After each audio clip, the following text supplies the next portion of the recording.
Profesor Bulič, svojo skupino Rokom Češnovarjem, doktorjem Robertom Rozmanom in doktorjem Andrejem Štrancarjem ste svojim znanjem pomagali uresničiti zamisel izdelka Cube Sensors. Gre seveda za start-up, neko zagonsko podjetje, ki je z izdelkom osvojilo tudi prestižne mednarodne nagrade. Kako skupina kot taka in vi kot profesor gledate na ustanavljanje takih podjetij? Se vam zdijo pomembna z vidika nacionalne ekonomije ali gre zgolj za iskanje možnosti preživetja, ki ima skupine, ki ima specifična znanja in se z njim težko prebijajo? Ja, težko bi zdaj govoril karkoli o ekonomiji, ampak meni se to zdi zelo pomembno ustanavljanje takih podjetij.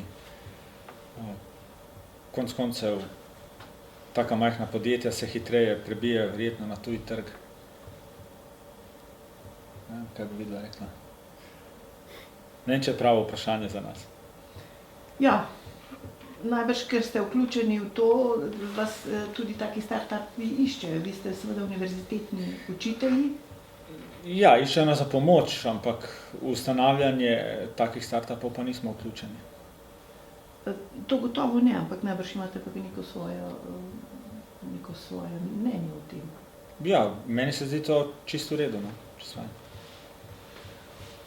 Ja, doktor Rozman. Ja, v bistvu je to pač neka taka nova oblika zaposlovanja mladih kadrov, ne? In se mi zdi zelo pomembno, da v bistvu tudi morda naši študenti vsaj enkrat v življenju izkusijo eno tako začetno fazo vzpostavljanja podjetja, ne. Sicer je procent dokaj majhen pri teh uspehih, ampak jaz mislim, da večina vseh teh, ki sodelujejo pri teh start-upih, odnesejo zelo dragocene izkušnje, ki jih potem res koristno lahko uporabijo, ne. Za nas je pa to pomembno, da pa tudi kot neke vrste pedagogi pa tudi spoznamo procese v enem takem podjetju, da bomo lažje pomagali še pri kakšnem, pa tudi predvsem našim študentom, ko bodo takrat prvič stopili na eno tako pot. Namreč to vas sprašujem zato, ker se je zdaj zadnje čase pojavilo veliko kritik, ne? Med ekonomisti, recimo razlagalci družbe, družbenih procesov, sociologi in drugimi, ne? Ki so zelo skeptični v tem smislu, da bi to start-upi rešili nacionalno ekonomijo, s katero se mi seveda kar na nek način spopadamo, a ne, kako jo zagnati, ne. In morda vi kaj veste o tem, če je ta začetna vnema ustanavljanja start-upov že izvenela, morda tudi drugod in seveda v Sloveniji nekako zamikom prihaja šele ta vnema. Kaj vi mislite? Jaz mislim, da se, ne vem, nimam čisto natančnih podatkov, ampak mislim, da se ti napori celo v bistvu intenzivirajo, tako v tujini kot pri nas, ne. Zdaj seveda vsak start-up kot eden, ne, ni pomemben, ampak ki imamo pa veliko množico, pa od tega pač nekje 10%, približno je tako pravilo, jih uspe, pa vseeno, če je to večje število, je to postaja nek pomemben faktor, ne. Nisem pa ekonomist, da bi zdaj, bi rekel, povedal, koliko bi pa lahko mi zdaj na tem dejansko, bi rekel, neko celotno nacionalno strategijo gradila, pa da bi to bila neke vrste rešitev. Je pa vsekakor eno od poti, da se stanje izboljša in da se premakne. Predvsem pa se mi zdi pomembno, da se tle nekako kristalizirajo tiste ideje. Večina start-upov potem nekako ali se kupijo strani večjih podjetij, ne, ali pa postanejo sami po sebi uspešnica. In predvsem tu je pomembno tisto nekako trenje teh idej, soočanje, brainstorming in tako naprej, tisto, kar se tle dogaja. Ker to se pravzaprav dogaja pri vsaki podjetniški ideji. Tukaj danes je pa pravzaprav ta pot še toliko hitrejša, kot je včasih bila, ne. In jaz nekako celo zagovarjam to stališče, da bi mogoče vsak študent še na začetku, ko je neobremenjen, v bistvu na začetku te svoje poti mogoče mora imeti eno tako izkušnjo, da vse to poskusi, ne. Je pa neke vrste loterija, kjer je v bistvu uspeh ni zagotovljen, ampak večina uspešnih zgodb je bila taka, da so dali nekaj teh podjetij skozi, pa je potem na koncu ena postala uspešnica, ne. Ja, Rok Češnovar, vi ste na začetku svoje akademske karijere, asistent ste. Imate enako mnenje o tem? Ja, v bistvu imamo enako mnenje tudi zame je bilo v bistvu to prvo tako resne sodelovanje z industrijo, pa se mi zdelo tudi meni zelo dobro priložnost, da spoznam, kako to poteka, kako poteka delo v takih start-up podjetjih, ker to je kljub vsemu povsem drugače, kot to poteka v nekih velikih konglomeratih in tako naprej, kakor slišim od kolegov, ki so šli v industrijo.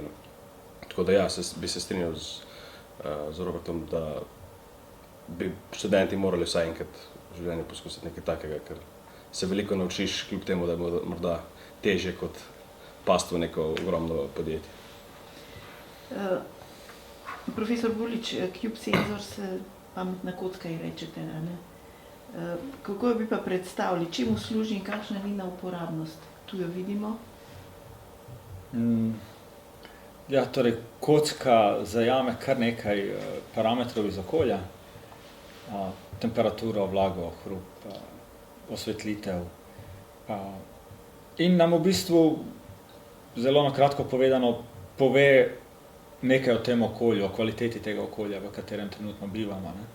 Tu je pač njena uporabnost, torej, ali je okolje dovolj osvetljeno, ali je preveč hrupa, ali je, ne vem, preveč vlage, premalo vlage.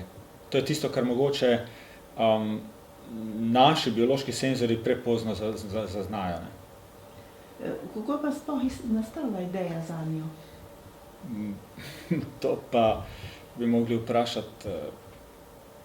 A ste tehniki dali idejo za to? Ja, definitivno iz tehnike prišla, ne? Samo ne iz te hiše. No, iz kakorkoli, ne mislim, ampak je to v bistvu ideja z tehničnega okolja oziroma z tehnične pameti. Niso to recimo medicinci ali pa... Tehniki. To je zanimivo, ne? Mislim, da se tako, bom rekla, dokaj sofisticirano zgodbo podajo recimo proti tehnična inteligenca. A je to dosti običajno? No, se v bistvu podjetje Cube Sensors je, mislim, da tudi kar ena taka združba različnih profilov. Ne. In tisto, koliko jaz poznam tudi še nekaj drugih zgodb, je tisto, kar je prav zanimivo, je, da tukaj v teh start-upih običajno pridejo skupaj zelo različni kadri ali pa profili, ja. Tako da smo tehniki samo neke vrste, bi rekel, neka podpora, ne. To zadevo je treba, prvo in osnovno vodilo je dobra ideja, potem je zadevo treba tehnično podpreti, potem zdizajnirati in potem na koncu seveda še pa najbolj pomembno pa tudi prodati, pa uspešno plasirati na trg, ne. Tako da, koliko jaz poznam teh ekip, so zelo, zelo raznolike in je prav zanimivo, kako pravzaprav vsi ti različni profili potem skupaj pridejo v enih takih uspešnih zgodbah. No, vaša skupina na Fakulteti za računalništvo in informatiko je prispevala strojno opremo tej kocki, ne? Programsko opremo. Programsko opremo. In majhne spremembe v strojni opremi. To je v bistvu srce pametne kocke, ne? Tako. Kako ste se v bistvu sploh navdušili za njo? Je bil to nek izziv? Ja, predvsem nam je to bil izziv. Prvič, tudi želja pomagati mlademu podjetju in kolegom iz stroke. Po drugi strani pa tudi izziv.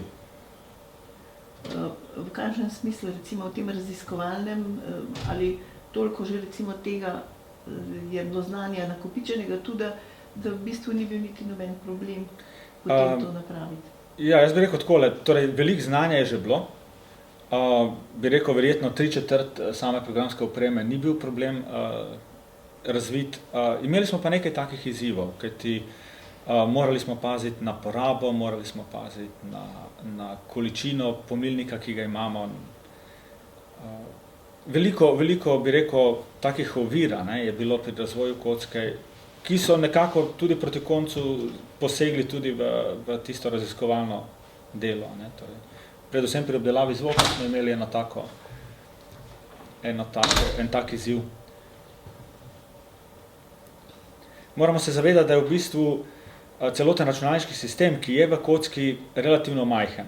Majhen mora biti pač zaradi določenih zahtev po porabi, po velikosti same kocke in je pol težko spraviti tak pameten software noter. Tako mini Tako. zadevo. Tako. No, se je zanimivo, da je prav ta element, ki ste ga vi komponirali noter, dobil nagrado oziroma kocka kot taka, na Kocka kot celota, tako. spletnem tekmovanju. Zdaj pa vas sprašujem, a pomeni, da imate slovenski strokovnjaki toliko veliko dobrega znanja, da se lahko primerjate s komerkoli na svetu, lahko rečemo? Jaz bi rekel da. Zakaj pa ne? No, jaz bom ostal, bi rekel, skromen, ne. Težko bi zdaj trdil na globalnem nivoju, ampak mislim, da se nimamo kaj sramovati stvari, ki je narejena in da bi lahko še tudi dosti podobnih dobrih idej lahko uresničili. Tako da, tle je tako težko v bistvu te stvari primerjati na globalnem nivoju, ampak mislim, da se tehnološko ta kocka je dobro izvedena in da bo še naprej zgodba o uspehu in da se bo verjetno še pridobivala na tej svoji pameti, ker zdaj verjetno tista nekako prva množica uporabnikov bo šele verjetno dala tisti pravo povratno informacijo in da se bo ta izdelek bistveno še naprej tudi razvijal. No, ampak samozavest na nek način pa človeku le to da, ne? Rok. Pač ja, načeloma, ko vidiš, da je nekaj tacga, kar je šlo iz naših rok. In zmaga na recimo v nekem mednarodnem tekmovanju, ste vi Pa del predvsem na te trgu in skupine, tako naprej. Ja. Na trgu še posebej, seveda, ker tudi neka finančna satisfakcija pride iz tega, ne? Mislim, da izdelava te opreme najbrž ni bila tako enostavna. Vsaj mi, nepoznavalci tega področja, si težko predstavljamo, kako vse dela umestiti v tako majhno kocko, da meri oziroma vsebuje in ima veliko teh parametrov. S kakšnimi težavami pa ste se soočali, profesor Bulič? A pri razvoju? Ja, da ste sploh to naredili pri razvoju. Prva in največja težava je bila pri vzpostavljanju komunikacije med kockami in samo bazo. Torej, jaz bi rekel tudi, da že komponente, ki jih dobiš na tržišču, nekatere so relativno mlade in ni zadosti uporabniške podpore, tako da smo morali veliko stvari odkrivati sami, kljub temu, da je nek izdelek že neka komponenta te kocke že dolgo časa na trgu. Potem seveda... Kako mislite na tržišču, da bi izdelek kupil in ga potem sestavil? Ne pravim, recimo posamezni gradniki te kocka, ne, recimo tale komunikacijski vmesnik, no, ki se uporablja za vzpostavitev komunikacije kocke in same baze oziroma med kockami, nam je delal veliko težav. Potem, kot sem že prej omenil, sama velikost računalniškega sistema oziroma količina spomina, ki smo imeli na voljo in konec koncev tudi zahteve po neki kvalitetni obdelavi zvoka oziroma merjenju hrupa na tako majhnem sistemu nam je tudi precej preglavic delala. No, prej ste omenili, da ta kocka sporoča uporabniku preko pametnega telefona, računalnika in tako naprej o razmerah in stanju v določenem prostoru, ki ga zaznavamo. Kako potem pa človek reagira na to? Mislim, a opišete, kam jo namestite in kako potem komuniciraš z njo? Ja, kocka ima več načinov komuniciranja, ne. Tista najosnovnejša je, da komunicira z uporabnikom s pomočjo različnih barv, v katere se priklapa, ne. Tako da, če se kocka malo dregne, potem sporoči z neke vrste barvnim jezikom v bistvu, kakšno je stanje, ne. Modra barva pomeni nekaj, kar je dobrega, rdeča barva, pa če zasveti v rdeči barvi, pomeni, da eden od parametrov ni v redu, ne. Nekako ta filozofija te čisto osnovne komunikacije z uporabnikom gre v tej smeri, da mu že kocka samo to sporoči, je v redu ali pa ni v redu, ne. Za vse tiste bolj podrobne informacije so pa na voljo potem aplikacije na pametnih telefonih, tabličnih računalnikih, kjer se pa dejansko gre na spletno stran, kjer se pa točno vidi, kateri parameter je v bistvu izven tistega priporočljivega območja in takrat pač uporabnik mora ali prezračiti ali mogoče pojačati osvetlitev in podobne stvari. Ne. Se pravi, zdaj zaenkrat predvsem kocke zaznavajo in obveščajo uporabnika. Verjetno bo pa podjetje v eni fazi tudi razmišljalo o kakšni nadgradnji in pa seveda povezavi z sistemi za inteligentne zgradbe, kjer bo pa pač se lahko tudi prezračevanje, osvetlitev in tako naprej reguliralo avtomatsko, ne, tako da bi nekako zagotavljali večjo se pravi, varnost, pa tudi v bistvu bolj prijazna delovna okolja. Kakšen obseg pa ima? Recimo to, če si doma, recimo in uporabljaš tole. Kakšen obseg, da ti sporoča? O obsegu, v kakšnem smislu? Recimo, ne vem, živiš v hiši, si v nekem nadstropju ali v istem nadstropju ali pa v službi. Oddaljen. Tako, torej, ta obseg je praktično neomejen in je omejen samo s tem, koliko daleč ti seže podatkovna povezava tvojega telefona. Ne? Torej, kocka mora biti nekje v isti, rečemo temu, vsaj hiši, s bazo, ki sporoča te podatke naprej telefonu. Tudi če ste v službi, veste, kakšno je stanje doma, ne? In obratno. Ja, in kaj potem lahko narediš?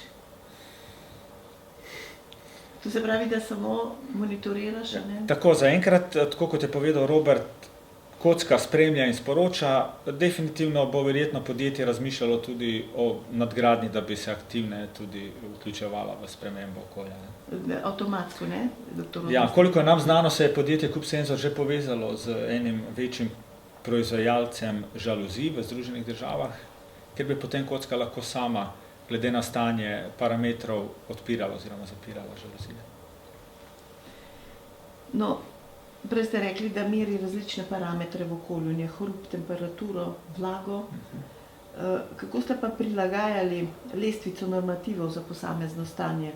Vemo namreč, da medicina določa vrednosti za posamezna stanja, ne, ki omogoča optimalno človekovo počutje in vpliva na zdravje pri preseganju teh vrednosti. Kako ste se spopadali s temi problemi? No, jaz moram priznati, da v to področje se mi nismo direktno spuščali. Ne. Zdaj, koliko je nam znano, ta kocka ni neke vrste, bi rekel, uraden medicinski pripomoček, ampak je enostavno pripomoček, ki uporabniku sporoči in poskuša izboljšati njegovo mikroklimo, bom rekel. Ne. Ve pa, da je podjetje CubeSensor se s tem ukvarjalo, kje so zdaj tiste sprejemljive meje in kdaj je treba reagirati, ampak to bi pa oni vedeli dosti več podrobnosti o tem. Mi jih ne poznamo, čisto odkrito povedano. No, ampak ko ste to uravnavali, te parametre, ne, ste na nek način le mogli vse... Meje smo mi že dobili oziroma jih samo sporočamo določene vrednosti. Ne? Mi pravzaprav kocka zaznava in sporoča vrednosti, ne, in te vrednosti se shranjujejo v oblačni shrambi in tam tečejo aplikacije, ki v bistvu potem te podatke obdelujejo in pravzaprav potem prezentirajo uporabniku tudi preko spletne strani na pametnem telefonu in na tablici. In pravzaprav se nekako interpretacija teh podatkov zgodi šele tam. Ne. Tista prva hitra interpretacija je pa to, da kocka zabarva sporoči, je v redu, ni v redu, drugače nekako bolj sofisticirane obdelave pa potekajo potem v oblaku. Je pa tako, da kocka sama ne interpretira podatkov, temveč jih najprej pošlje na oblačno shrambo, kjer se podatki obdelajo, interpretirajo in potem baza oziroma programska oprema, ki tam teče, pošlje nazaj kocki zahtevo, da sporoči uporabniku, ali je vse v redu oziroma ali je kakšen od parametrov izven dovoljenih meja oziroma priporočljivih. Lahko recimo v tole, zdaj ste rekli, nekatere parametre meri, ne? Lahko dodajate nove vsebine, nove parametre. Je možno to?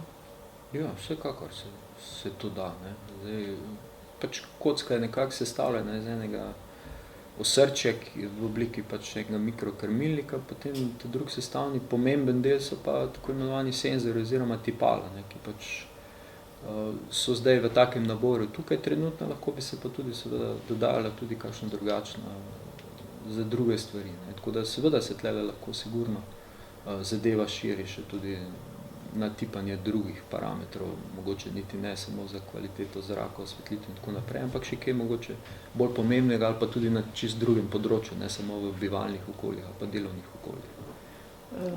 Na enem predavanju Gulič rekli, da lahko x vrednosti lahko še vnesete noter. Ja, torej z dodajanjem dodatne senzorike lahko merimo karkoli. Ne? Pa je to predvideno recimo v razvoju naprej? Ja, kolikor je nam znano, bo pač v novi verziji strojne opreme verjetno kaj več. Zanimivo pa je, da je Cube Sensor zagonskih sredstev, ne, prej, ko smo govorili o ustanavljanju startupov, niso zbirali na teh spletnih portalih, kot je Kickstarter. Ja, kolikor je nam znano, ne. Ja. Kakšno pa je vaše mnenje recimo o načinu zbiranja financ na tak način? Ker če ti ustanoviš neko podjetje startupa, ne, rabiš neka zagonska sredstva, ki seveda najbrž niso tako majhna, odvisno od izdelka, a ne, ki ga nameravaš. Imate kakšno mnenje o tem? Jaz smo tako bolj neutralno mnenje, poslušam tiste, ki so te startupe ustvarjali. Nekaj ekip sem videl, ki so striktno proti temu, da bi iskali na teh množičnih portalih financiranje, ker po eni strani pač pravijo, da se malo poleniš, ne, če naenkrat dobiš do zagonskih sredstev, tako včasih so rekli, da če si malo bolj lačen, si potem bolj produktiven, ne, tako na ta način. Tako da je pa res, da po drugi strani je pa dosti projektov, ki pa ne bi nikdar ugledali luč sveta, če ne bi bilo teh sredstev na voljo. Ne. Tako da v Sloveniji mislim, da imamo in ene in druge zgodbe in hvala Bogu, da je tako in da uspejo eni in drugi. To je najbolj pomembno. Ja, Rok, vi imate najbrž kakšne kontakte tudi recimo s prihajajočo generacijo, ne? Kakšno mnenje recimo pa o tem vprašanju pri njih? Ali pa osebno, kaj vi mislite? Ja, v bistvu, glede osebnega mnenja je tako, da pač to je odvisno kaj paše tistemu, ki ustanavlja podjetje, tako da pač kar se njemu zdi najbolj primerno. Zdaj, enim bolj paše tako množično crowdfunding, drugim pač neki investitorji, posamezniki. Se mi zdi, da to, nobena od te opcij ni slaba, je pa stvar posameznika oziroma ekipe, ki začenja neko podjetje. Zdaj, glede stanja med recimo prihajajočo generacijo je pa tako, da čuti se, da se nekako prek teh Kickstarterjev pač študenti vidijo, da je možno vse ali pa če dalje več stvari spraviti na trg ali pa prodati ali pa dobiti neka sredstva in pač vsi upajo, oziroma veliko se sliši, da pač upajo, nekaj bomo naredili, pa bo že nekaj uspelo. Zdaj, koliko tega bo pa res, bomo pa videli. Koliko pa slovenska strukturna politika zanima za dejavnosti in spodbujanje startupov? V njih skoraj vedno akumuliranega kar precej znanja, ne, vsaj v nekaterih. Izkušeni in uspešni startupovci celo pravijo, da startup ni nikakor muha enodnevnica, kot si lahko nekdo predstavlja. Pravijo, da je to zelo mukotrpno in resno delo, oziroma da je to kar način življenja. Kakšni so pa vaši komentarji? Ste seveda vsi zaposleni kot univerzitetni učitelji, profesori kakorkoli? Torej, jaz bi temu pritrdil, ne. To, kar smo mi imeli priložnost spoznati v Cube Sensors, posebej v takem startupu, ki ni imelo zagonskih sredstev, se mi zdi, da je res to. In mukotrpno, in način življenja. Se bi podali v to? Sam ne vem, če bi imel dovolj poguma, priznam. Doktor Rozman. Pri tej starosti mogoče teže, ne, ampak bi si pa želel, da bi imel toliko priložnosti, ko sem bil pa v teh letih. Ne. Pri naša generacija je imela te priložnosti dosti manj. In tisto, kar je izredno pomembno, je to, da se današnje generacije, ki prihajajo, v bistvu tega zavejo, da imajo možnost poskusiti v bistvu priti za dobro idejo z zelo majhnim vložkom, bi rekel finančnim in seveda ogromnim vložkom truda na svetovni trg. Ne. In Zdaj, za nas, ki smo toliko majhno gospodarstvo, ko smo že prej govorili o teh pomembnosti startupov, res dejansko mogoče en startup zaposli 2-3 ljudi, ne, ampak če bo pa teh startupov veliko, bo pa to zelo pomembno. Za nas je pa sploh, ko smo majhno gospodarstvo in bomo se težko prebili z velikimi podjetji, mogoče to res ena taka zelo dobra zgodba. Tako da, po mojem mnenju, tako kot sem že rekel, ne, vsak bi to moral probati, pa mogoče vsaj nekaj teh, ker takrat na začetku poti so tudi študenti seveda niso še toliko vezani ne na družino, ne na druge stvari in takrat so mogoče lahko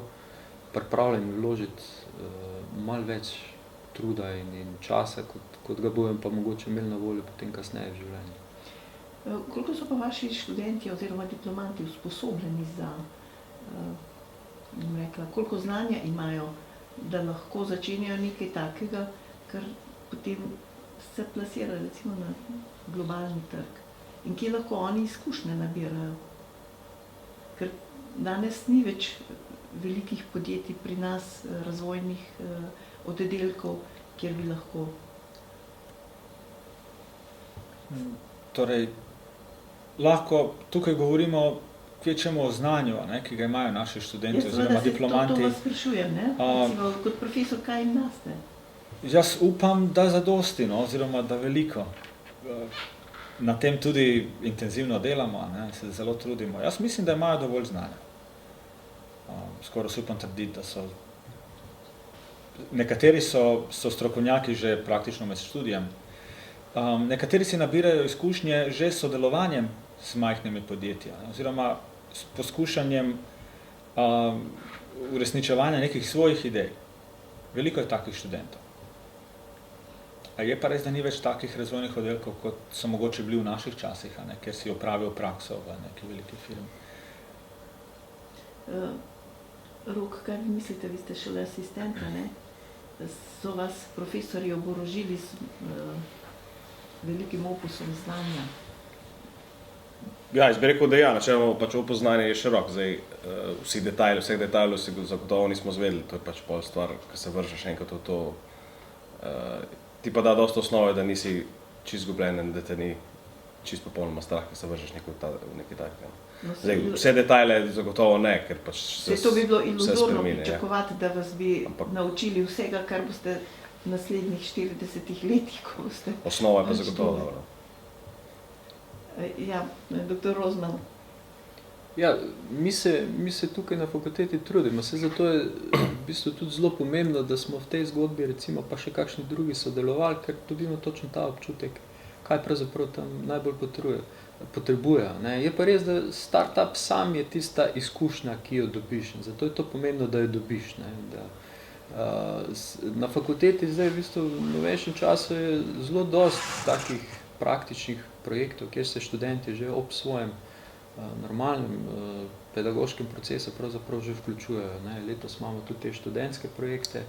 Tako da poskušamo res čim več teh izkušenj že v zgodnji fazi, pa na enostavnejših, bi rekel, projektih, ki pa imajo čisto konkretno uporabo tudi za podjetja, tudi za gospodarstvo, da se v bistvu že tam pridobivajo tiste izkušnje in da dajo skozi tiste porodne krče, ki bi jih sicer mogoče v pravem startupu potem, mogoče ravno zaradi tega, kakšen startup manj uspešen bil, zdaj so pa že malo boljše oboroženi. Tako da je tudi za nas pomembno, da razumemo, kaj pravzaprav je potrebno v teh startupih. Predvsem je pa tista volja, disciplina, pa radovednost. To so pa tista osnovna vodila, ki jih pa človek že največkrat ima kar v sebi. No, recimo, zdaj se v okviru izobraževalnega sistema in teh programov veliko govori o podjetništvu, da je treba učiti jih, že podjetništva.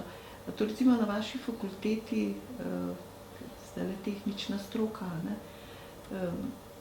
in od katere se potem zelo veliko pričakuje zlasti od te informacijske tehnologije, ki se razvija silovito naglico, jih učite kaj tega generacije. Ja, na naši fakulteti imajo študentje možnost, da pridobijo ta znanja v okviru 2 predmetov, ki se izvajajo v višjih letnikih. Zdaj, mi trije tukaj, kot tehniki oziroma inženirji, in teh znanj študentom verjetno ne moremo dati. Ampak zato imamo pač na fakulteti predavatelji, ki prihajajo iz ekonomske fakultete, iz podjetniškega okolja. Vabimo predavatelje iz gospodarstva. v okviru določenih predmetov, tako da jaz verjamem, da tam dobijo kar nekaj teh znanj.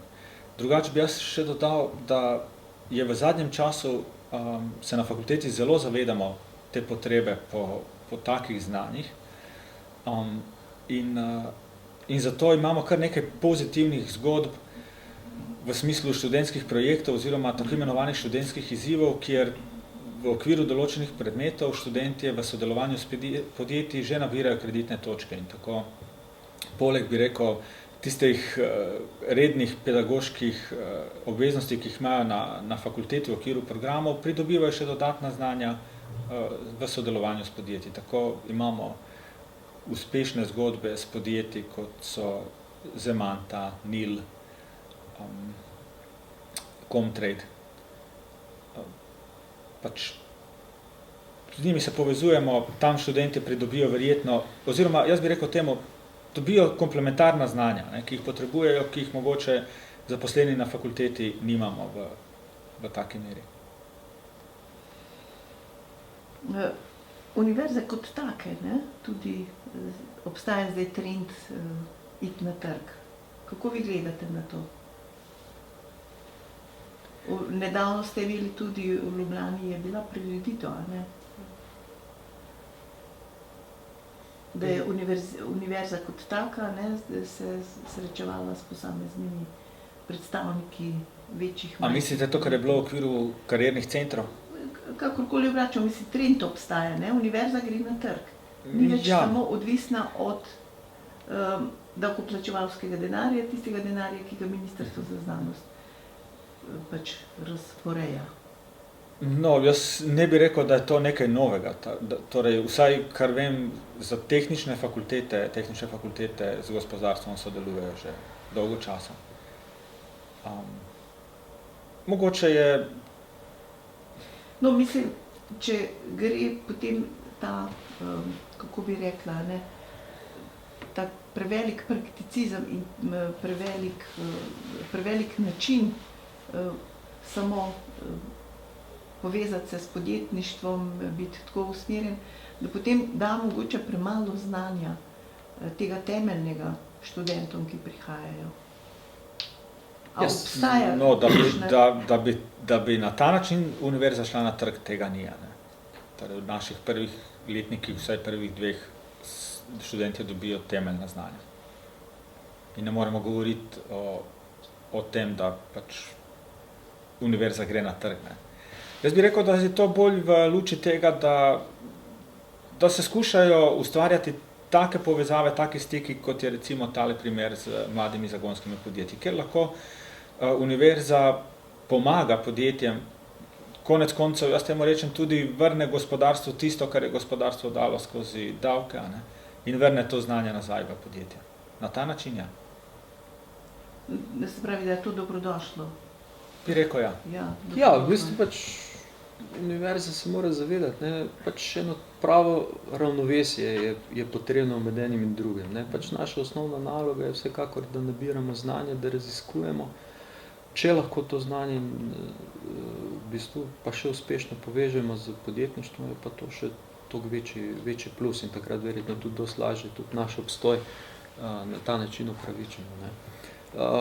Je pa res, da zdaj postajajo neke vrste tudi, bi rekel, določeni pritiski, ne, da bi malo preveč, bi rekel, prevladalo to eno na druge. Ne. Tako da ampak mislim, da ni ravno skozi taka sodelovanja, so take zgodbe o uspehu, kjer mi pridobivamo oziroma tisto znanje nekako, bi rekel, damo na voljo tudi gospodarstvo, ampak hkrati pa tudi iz gospodarstva dobimo nova znanja, ki potem prenašamo na študente in tako naprej. In se tlele en tak uspešen krog sklene. Ne. Tako da jaz samo upam, da bo v prihodnje še več takih sodelovanj, da bodo tudi podjetja zdaj ravno v tej luči, ker ni več teh velikih razvojnih oddelkov, mogoče večkrat tudi pomoč pri nas poiskala, mi jo lahko zelo hitro damo, imamo pa tudi seveda veliko mladih potencialnih kadrov, kot so študenti, ki lahko pravzaprav tudi že v tej fazi prenašajo, hkrati rešujejo problem svoje zaposlenosti in tako naprej. Tako da se transformiramo in jaz mislim, da to zaenkrat zelo uspešno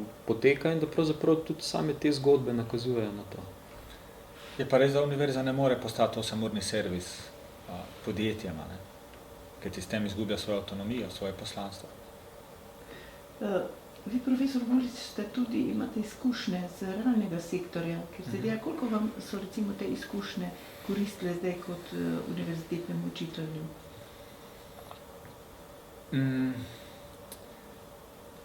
Kot samemu učitelju v predavalnici, v smislu didaktičnih in pedagoških, zelo malo, ne? Ampak po drugi strani pa veliko, kajti pri predmetih, posebej v višjih letnikih, ne, vedno lahko najdem primer iz prakse. Takšen ali drugačen. Ne? Torej, leta nisem bil dolgo, ampak po diplomi oziroma še med študijem, ki sem jih prebil v gospodarstvu, vseeno prinesejo nekaj dragocenih izkušenj. Spoznaš se z realnimi problemi, z realnim načinom dela v razvojnih oddelkih, v majhnih podjetjih. Ja, doktor Rozman, vi ste po študiju takoj Jaz sem bil pravzaprav prišli? dolg štipendist čist konkretnega podjetja, ne, tovarne avtomobila v Mariboru, in pravzaprav imam tudi nekaj praktičnih izkušenj, ne pa veliko. Ne.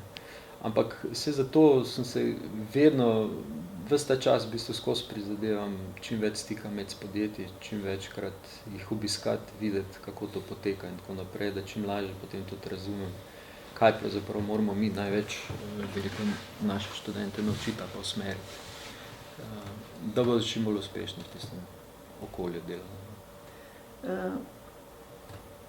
Rok, vi kot asistent ste že bili vključeni v ta projekt, ne, ki je dokaj zahteven, kot smo slišali.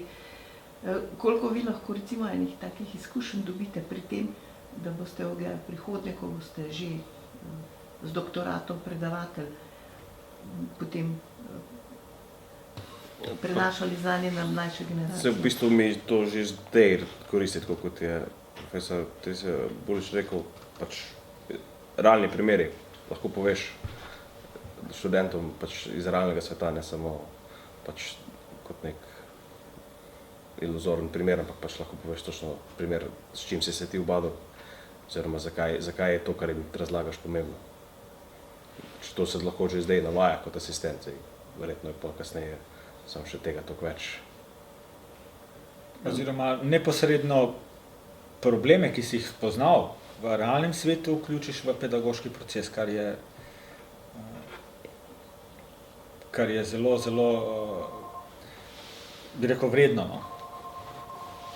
So študentje zelo, kako bi rekla, ne, naklonjeni temu, hvaležni, misli, da Ja, po odzivu zelo, ja. izkušnje. Po odzivu zelo. Po odzivu študentov so zelo. In zadovoljni, če začutijo oziroma če zavohajo, da delajo na nečem, kar izvira iz realnih potreb. Hvala vam za ta pogovor, doktor Rozman, Rok Češnovar in profesor Gulič. Hvala. Tudi vam.